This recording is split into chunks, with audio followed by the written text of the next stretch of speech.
The Federal Reserve Chair has finally decided to start unwinding their almost $10 trillion balance sheet. Take a listen. Let me say that there's very broad support on the committee for this plan, both as to the timing and as to the pace of the taper. So this was a unanimous vote today, and I'd say quite broad support for this approach. You're correct that there are some who would prefer to have gone sooner, and they've made their arguments publicly. For some of them, it's a financial stability concern. The Dallas Fed had come out in the past and said because all of this liquidity that's being pushed into the market, it's driving up asset prices, specifically home prices where individuals are having to compete with investors. Listen to the Dallas Fed. Understanding that when rates are at zero and we're also buying these asset purchases, it creates a lot of liquidity and people are going out the risk curve. But in particular, we're watching the housing market where single-family home levels are historically elevated. But I think more than that, we're seeing single families competing with private investors who are also buying homes fully furnished to rent. The Dallas Fed is right to speak up. All of this liquidity for too long has distorted the markets.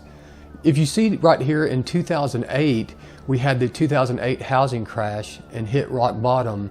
And then the Fed stepped in and started expanding the money supply. You can see we went up to 2 trillion and it kept going up and kept expanding the money supply. And eventually they got to where they were like, hey, we need to unwind this balance sheet. So you can see over here in 2018, down to 2019, 20, they started unwinding the balance sheet.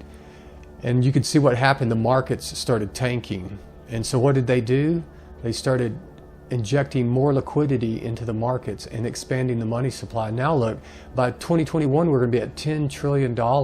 It's just phenomenal amount of money. You can see it's a large amount of money. Just look where all that money's going, into assets. Look at the housing prices. Take a look at the Collin County foreclosure page. They showed last year's appraisal and then this year's, and some of these numbers are phenomenal, how much they're jumping every year. Look at this one, from 346,000 jumped to 362,000. Here's another one from 805 to 847, 277 to 303, 202 to 226, 351 to 374. And these numbers just keep going up year after year. So if the Fed does unwind their balance sheet by mid next year, that would be saying they're going to take out almost $10 trillion from the economy. That would be deflation, which would be great. We need deflation.